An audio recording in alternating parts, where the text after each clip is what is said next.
Let's get back to the 60 Minutes interview. We have this tweet here from Benny Johnson. What do you think of people who say you are unfit for the job of president? Biden says, watch me. The proof of the pudding is in the eating. Now, this is a real quote, and I think younger people just don't know it because we go by the shorter, the proof is in the pudding. But the actual old idiom, I guess, is as Biden expressed it. But it's not just that. I want to play for you this clip, and then we will roast Joe Biden. You are the oldest president. Whoa, let's turn that down a little bit. There you go. President ever. Pretty good shape, huh? No. Which leads to my next question. You are more aware of this than anyone. Some people ask whether you are fit for the job. Some people. And when you hear that, I wonder what you think. Watch me. Watch me. I mean, honest to God, that's all I think. Watch me. If you think I don't have the energy level or the mental acuity, then you know, that's one thing. It's another thing of just watch and you know, keep my schedule. What? Do what I'm doing. I think that, you know, I don't, when I sit down with our NATO allies and keep them together, I don't have them saying, wait a minute, how old are you? What did they say? You know, I mean, it's a matter of, you know, that old expression, the proof of the pudding's in the eating. I mean, I respect the fact that people would say, you know, you're old. But I think it relates to how much energy you have and whether or not the job you're doing is one consistent with what any person of any age would be able to do. How would you say your mental focus is? Oh, it's focused. I haven't, look, I have trouble even saying to myself, my own head, the number of years. I no more think of myself as being as old as I am than fly. I mean, it's just not. He is fly. What did he just say? Fly.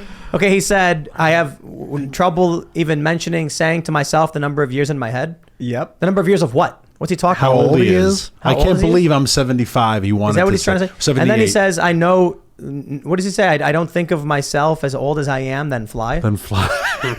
At the very beginning, he's like, so people think you're old, and he was like, looking pretty good, huh? Yeah. And then Scott Pelley just looks away. He can't even look him in the eyes when he says it. Maybe. Like, oh my God. Maybe he's stuck in the 80s. He's like, I'm pretty fly. It's like, well, we stopped saying that when like Marky Mark stopped rapping. This was Biden. You know, it's like full defense mode. If he's whining, he keeps talking like this. And he keeps talking. If I talk to you guys like this, look, it would sound like I was trying to hide something. Yeah. If I always talked like this, if somebody, such an annoying tone. If I was sitting down with an interviewer and they were like, Tim, some people think that you are unfit to host this show, I'd go, why? Well, here's what they said. I'd be like, oh, okay. Well, I disagree. I don't know what else you want me to say. Yeah. The fact that Biden gave all of these answers shows that he knows exactly what his problems are, and he has to try and address them in a way or counter them. Because the reality is he knows exactly why people are saying it. Thus, he gave this long-winded, drawn-out, wishy-washy response that ultimately ended in nonsense. Yeah, but look at how polite that he gets the open-ended question. Like some people are saying this, you know, how does that make you feel? Or what would you say in that? If it was someone who Scott Pelley didn't like, it would be like, why should we believe you when you say you're healthy enough to be president? Like, why should we trust that you have the mental acuity? Like, it would be so much more defensive, so much more attacking. But with Biden, it's this open-ended. How does that make you feel? He says, do what I do. Like, are you telling the people who think you're unfit to be president? For president. To copy your schedule and see if they can do it? Yeah, really. Is that his point? This is him also allegedly being drugged up because there's some sources, there's some rumors out there that he's being fed a whole bunch of drugs right before these interviews. And then the interviewer here is still not doing his job. Like, you counter, be like, 7 times 5. Right now. or just look shocked and be like, explain yourself more here because this absolutely makes no sense at all. And if there ever was an argument that there's a shadowy, secretive government ruling things behind the scenes, this is it right there. Just because I recently finished watching Breaking Bad, the instant joke I get is that we should do a gag where it's this interview and then it like cuts to slightly behind the scenes with Walter White being like, get it right. Say it. Like Biden's all hopped up on blue sky meth. This is Biden got these questions ahead of time, and then I assume they do all the time. And then CBS sent this interview to the White House before they aired it to make sure everything was clear. If the interviewer had actually been like, "Okay, you're saying you're fine. I'm watching you walk around the Oval Office, and you're shuffling left and right and looking like an old man," they would have been like, "Interview's over. Get him out of here," and they wouldn't have run it. If this was a real interview, the interview would have been like, "You're kidding me, right?" Yeah. Like, you're joking, right? Look at the Leslie Stahl interview, also 60 Minutes of President Trump, how hostile it was, how nasty. I mean, it was a vicious interview because she hates him and they let their true colors fly. I tweeted this earlier today. Daniel Turner, Power of the Future, Daniel Turner, PTF on Twitter. I tweeted this earlier today. If you were the president's White House comms team and it's been 210 days since he's done an interview and you're like, holy crap, we got to break the streak. They chose 60 Minutes and Scott Pelley for a reason, and it's not because they're top-notch journalists. They wanted softballs. This is what people need to understand, too. These interviews have always been selectively edited. Yeah. Always. I love how they like to rag on Project Veritas. Like, the videos are selectively edited, and it's like they're doing an undercover operation. I do think, in many circumstances, James should publish the raw archives. Be like, here's our editorial, like that we published. Here's the raw footage. Make up your own mind. I thought one of the most... But these interviews, since the inception of 60 Minutes, have always been edited. Yeah. And people don't understand that. I guarantee you, he asks a question. There are certain points in the interview, because I watched it, where it'll show Joe Biden talking, and then it'll cut to Scott Pelley just shaking his head and nodding. That's a trick, so they can edit the audio of Biden without making it seem like they did an edit, because they get a still shot of a solid 30 seconds of Pelley, but then they take two 45-second Bidens, mash them together, and put his video over it so you don't see a jump cut. Thank you for bringing that up, especially when he asked him about Taiwan. And this is an old thing they used to do in the 80s, too, I remember, but I didn't realize it was the media manipulation like you're talking about till today. He asked him, would you use military troops? Would you put American troops in Taiwan if China were invaded? And Biden goes, yes. And then Biden starts to clarify. He goes, and then immediately it edits to Scott Pelley and his voice talking over Biden's response to arguably the most important question ever asked of a U.S. president in the last month or year or whatever. Of our generation. Literally going to war with China. And it's Scott Pelley talking over Biden's response. You can't even understand what Biden was saying. And then it cuts back to Biden saying the end of his response. And they edited out Biden's response. Yeah. People need to get this. This interview was probably substantially longer and then way cut down. I guarantee you, in this video, I'm willing to bet Biden probably went, what's he? And then they were like, okay, we'll cut that out and then we'll get his answer. Because here's what we know. We know that when Biden's speaking live, he says things like next now recent, bad at calf care, true and an shabbat pressure, pressure. What else has he said? I got those three. There's a few more. He says things that make no sense. And he's angry. And he gets angry. Yeah, very but angry. Here's the important piece. I will listen to Joe Biden, and he'll say something like, we got an economy, man. You got to store it up, strengthen, inflation's bad. And then you'll read NBC and it'll say, the president said the economy needs to be shored up its strength because inflation is getting bad. And you're like, he did not say that. Yeah, Daily Wire took a great...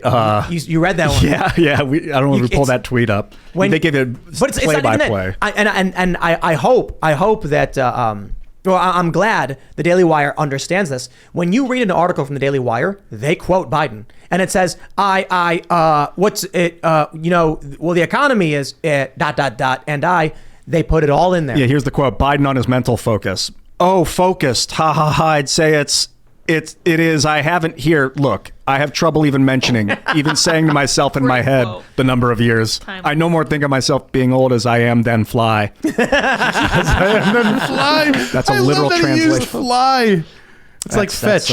Yes. I'm surprised that the White House ran that response. That's insane. He's not saying I'm fly. No, but that's how I'm interpreting it. Oh, right. Yeah. So it's like, I think what he's trying to say is... I'm older than dirt? No. He's saying... Let me try and give a different sentence. He's saying something like, I wouldn't do a backflip as soon as... He's basically saying, to the same degree of which I fly, I think of myself as old. Which is not. That's weird. You know what I mean? Oh. That's what he's trying to... Right, exactly. And I'm translating for him. And now Tim Pool translates Joe Biden. But this is the point. The media has to try and decode. It's like we're sitting in a bunker and we've got like a little wheel. We're spinning it like, I'm trying to figure out what he's saying. It's like, I can't figure it out. Can you play the fly part again? Just the part where he says, I no longer think of me being... Focus is. Oh, it's focused. I haven't. Look. Hold on a minute. I'm sorry. I got to stop right there. How's your mental focus? Wait. It's focused. Exactly. What the hell? There's a cut there. There's a cut there. Hold on. Let me play the question again. Each would be able to do.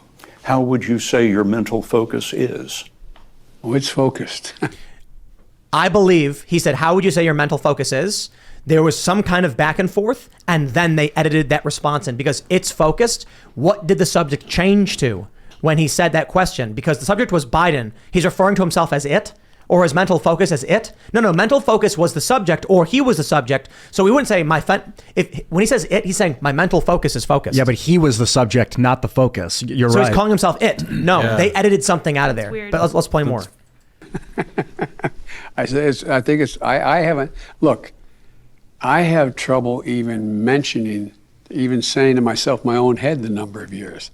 I no more think of myself as being as old as I am than fly. I think I get it now. When he said the years, there's a missing context.